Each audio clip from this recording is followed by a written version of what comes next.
Good morning everybody and welcome to Creative Friday. My name is Alison and I'm going to be making some contemporary wreaths and rings for your Christmas displays. I'm going to be using a couple of different designs. I'm going to make a heart-shaped one and a smaller circle one, and then towards the end I'm going to show you a couple of smaller designs which you might be able to put onto your Christmas table, or that'll be fun for the younger people to make. So first of all, I'm going to show you some of the bits that I've got here ready to start using. So I've got my rings. These ones were purchased from local craft shops or online, and they were quite easy to get hold of, but you can also purchase some wire. I got this one for £1 from one of the local craft shops, and I'm talking like Hobbycraft and The Range, places like that. And this you can make into whichever shape you like. It's quite stiff. And here's one in Blue Peter style that I have made earlier. This is a heart-shaped ring that I've made, and I've covered it in some wool that we had lying around in the house. You could make a cardboard one if you wanted to. Not as easy to decorate, but even so, if you've got that at home, that's absolutely fine. And later I'll show you some ones, as I said, for the young people. So to decorate, we're going to be using some foliage from the garden. So all of these bits came from my garden. I've got bits of ivy, I've got bits of my fir tree, I've got some rosemary. My house smells really nice at the moment because of the rosemary, beautiful. So I've got rosemary and all sorts of other things, but use whatever you've got in your garden. Try to use some of the foliage that when it dries out will still look okay. Because one of the things about using rings like this to decorate with is it's not like you're using Oasis, you can't water it. So you can spray it a little bit, but it will dry out, especially if you've got your radiators on. So it's a good idea to use foliage that when it dries, it will still look okay. So let's get started. So we're going to start by covering our wire. You don't have to cover your wire if you don't want to, but I think they look nicer if they're covered. So this one I'm going to cover in some ribbon and some braid that I had kicking around in the house. I've got quite a lot of that sort of thing, but doesn't have to all be the same colour. You could use paper tape as well, maybe some green florist tape, anything like that. But try and use what you've got in the house already. Now this is a big ring, it's going to take me a while, but I'm going round at a sort of an angle, so I'm covering as much space as possible. Hope you can see that. And we'll keep going until we get to the end. Now it might be a good idea to every so often secure it with a bit of glue. Otherwise, if you let go, it's all going to become unravelled quite quickly. So that's that one. I'll finish that one in a second. This one, I just went round and round and round with wool. I secured it at the top, and then I just went round and round and round, a bit like when you're making a pom-pom or something like that. And the same with this one. But this one, I think is quite a pretty colour already, so I'm going to leave this one. I'm not going to cover this one at all. Right, so I'm nearly finished winding this round. Took a while. And I'm going to put a tiny bit of glue on the bottom here. You can just see where it joins up there to hold it in place, because if you let go, as I said, it unravels everywhere. So I'll just put those final few pieces in,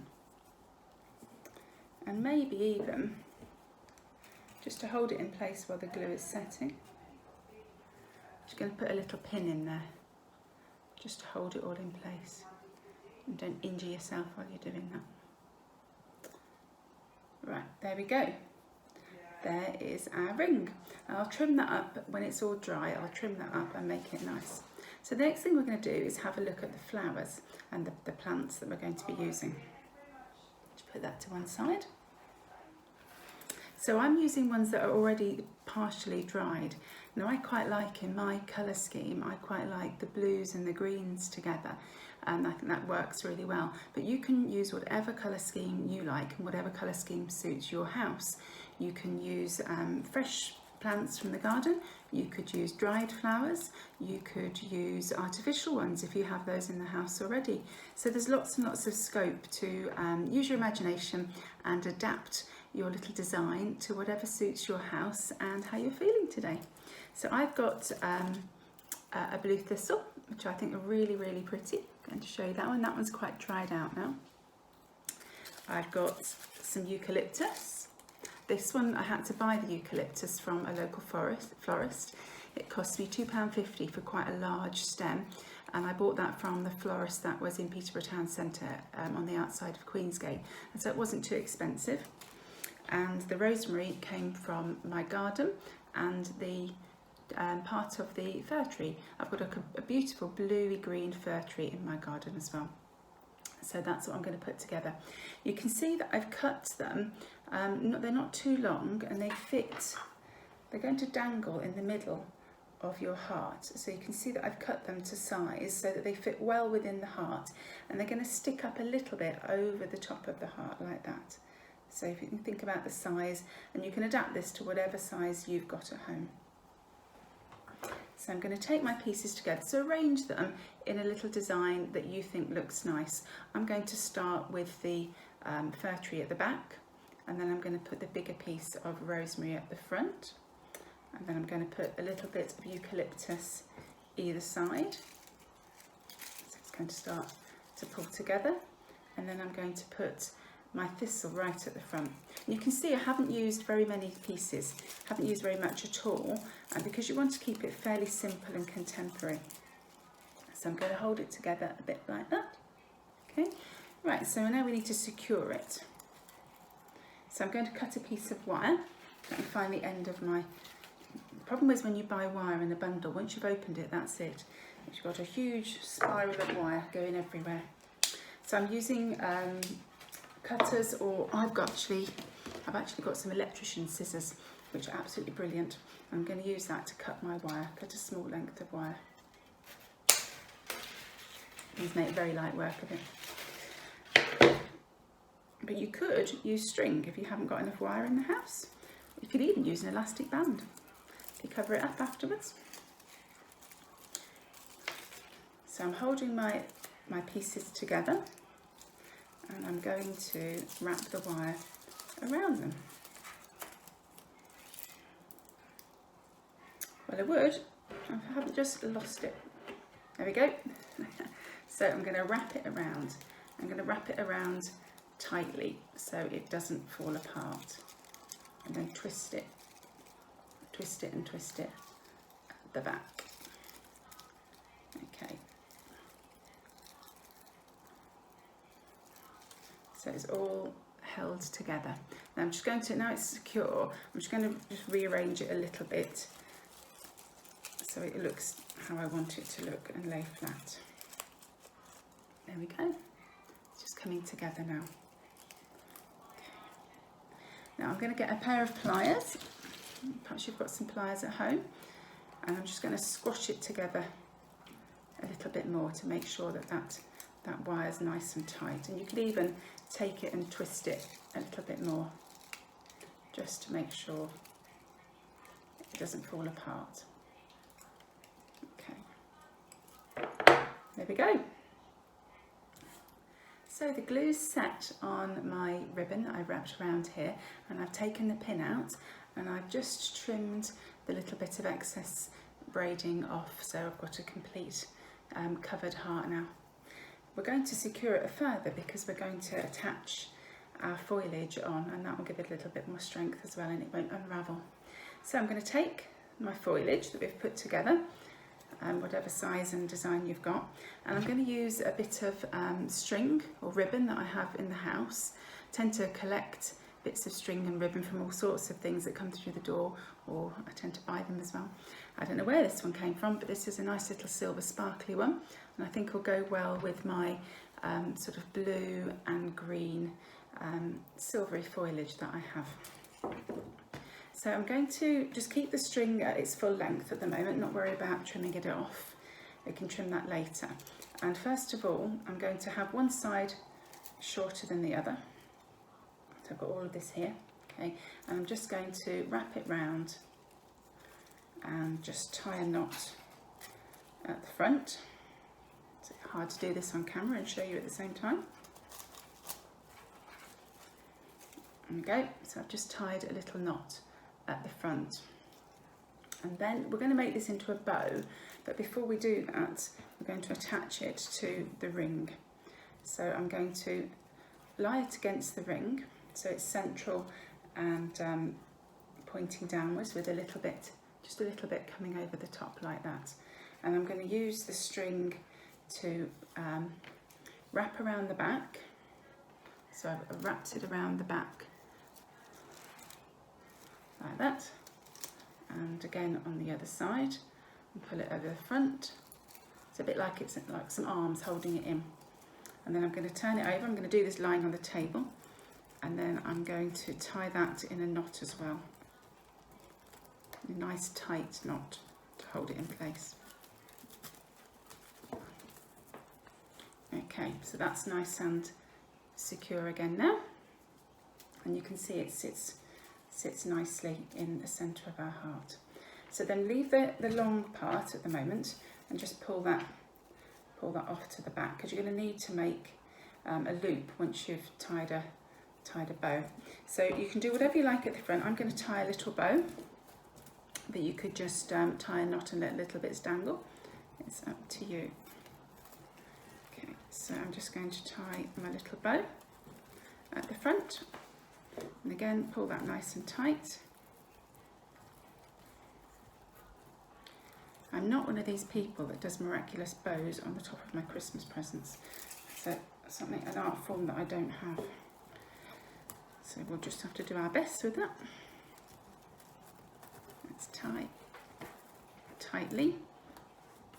There we go. So I've got a little bow there. Okay. So I am now going to trim the string.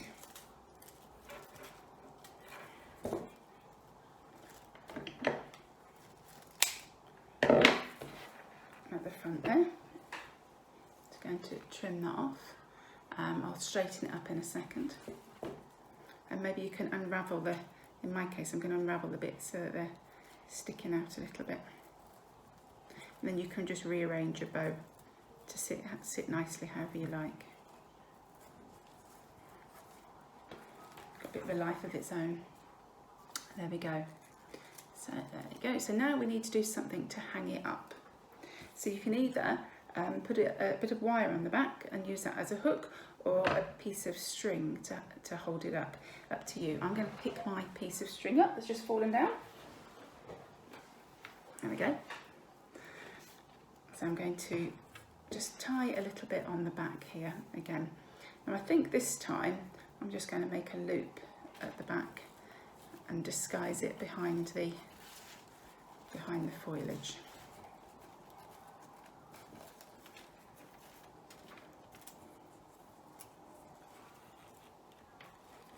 I'm going to show you that in a second. So what I've done is I've taken my string like that, and I've put one each side.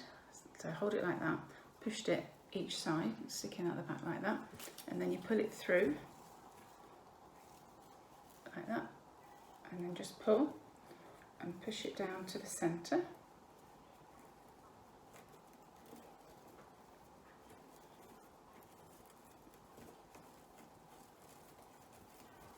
And then you've got a little loop to hold it up. There we go. One very simple contemporary decoration. I'm going to put that up on the wall behind me. So now our last design is all hanging up behind me. We're going to have a look at the circle design. So I'm going to leave this one gold, as I said, and I've just tied a little bit of golden string at the top to hang it up with. Okay, again, we've got some foliage from the garden, a bit of the fir tree, some foliage with some berries on, and some ivy. Got some more ivy there. I've also collected a couple of very small pine cones that I had probably from last winter, and an orange that I dried out last winter. So again, all bits that I've got locally from the garden or from around when we've been walking. Nothing fancy. Okay, so I'm going to start by arranging a few of the pieces of foliage to form the structure for the ring. And we're going to have this design. I'm going to have the design so it runs from about 2 o'clock, if you like, and then round here like that. Some designs have a centerpiece and then they go out either side. Again, entirely up to you. Use your imagination, do whatever you like. So here's the foliage. Okay, again, I'm going to start with a small piece that will run about that sort of size around the ring. Okay, depends on the size ring you've got. I'm going to start with that at the back, and then I'm going to add a piece of foliage with the berries on, a little bit of ivy and a bit of rosemary. I'm just holding it all together like that. So the first thing I'm going to do is secure it at the top, and this time I've got some floristry wire that we had in the house, but you can use any type of wire, or you could use some brown string perhaps. So I'm going to, I've stripped off a few of the fern bits at the top of the piece that I've got here. I'm just going to tie them together with the wire tightly. Okay, and we'll tidy up the ends later on. So I've got that. Okay, and then we can rearrange it as we go. So then, just going to lie them round a bit like that. We're going to put some extra decorations on afterwards. So I'm just going to curve it round. Now I'm going to put it onto the ring. Whoops. Again, a bit of glue on the back. And I'm going to place that over the wire. So now we've got our main foliage onto our ring. We can dress it up a little bit. We can add a bit more foliage. You can poke it through the wire that you've got in there, or you can add some extra bits and bobs that you find lying around on your walks. I'm going to start by putting an orange on that was dried up last year. I'm going to put a bit of glue with my glue gun on the back. It's the easiest way to do it, but you can use wire, and you can use super glue perhaps. So I'm going to put that around there. To put that in place. And luckily the glue gun dries quite quickly. And then I'm going to take a little pine cone that I found. Again, put a bit of glue on the back. Okay, we're going to transition above. And going to place it on to the ring. You can see that coming up like that. Okay. Then where the wire is at the top, I'm going to put some foliage over the top to cover that up. So I'm going to take, I'm going to start off with a little piece of ivy. Whoops. Again, a bit of glue on the back. And I'm going to place that over the wire, so you can see how that's coming together. Now you can put on as much or as little as you like, and whatever colours that you like, to slowly build up your decoration. Now I actually quite like mine like that. You can put some ribbon on and put a bow on it. There's all sorts of things that you can do, but I think I might just leave mine as it is. So for the final things I was going to show you, these are really very, very simple, and can be made by children, I think. So first of all, I've made a little tiny heart. So I've used the craft wire, bent it into a heart shape, twisted it at the top, and I've left a little bit extra to make a hook. Okay, and then I'll show you why in a minute. And then into that I've just tied in with the wire, tied in a tiny piece of rosemary. So you can use any foliage, maybe a holly leaf with some berries on, something like that, but something really tiny and really simple. And the idea is with this one that we can hook it on to our wine glasses, or maybe onto the back of a chair, or maybe you could just wrap it around a serviette, or just put it on the plate. But they're nice little decorations. You could even hang them on the tree perhaps. So that's a nice easy one. And then last of all, something really simple for the smaller children. Okay, this is a little heart that I've made from pipe cleaner. Just one pipe cleaner, bent around into a heart shape and twisted with it, again, just one piece of foliage in the middle. And I think this is perfect for little children to make and to join in. And you could put those on your place settings, or maybe they could hang them up on the tree or hang them up around the house. So I hope you've enjoyed watching me and joining with me to make these really simple crafts. I'm just going to show you a couple of other examples of more advanced ones that Rebecca has made, my daughter, not ones that I've made. First of all, if you've got an old embroidery hoop lying around, this is also an ideal thing to use for your display. And our displays can be used all year round. They are not just for Christmas. So here's some that we've made earlier. This is one made from gypsophila. That Rebecca has made some time ago. The gypsophilus dried out now, but it looks really beautiful. I'm going to hold that up to you. Okay, and that was just made with a simple metal ring like the one we've just done. Okay, this one is also the simple metal ring, and it's a bit of a, this one's a work in progress. This one's not finished yet. This one's wrapped with just brown string, and she's used dried flowers to make the display around here, and that's coming along. It's not quite finished yet, but that's coming along quite nicely. And last of all, if you're feeling really enthusiastic, this is one that was made earlier in the year. This one's really beautiful. This one's been done with a larger hoop, and she's used macrame all the way around the edge, and then attached a beautiful array of dried flowers using a combination of string and wire and glue gun. So I hope that has inspired you to go away and do something crafty, hopefully using things from your house and things from your garden. Enjoy.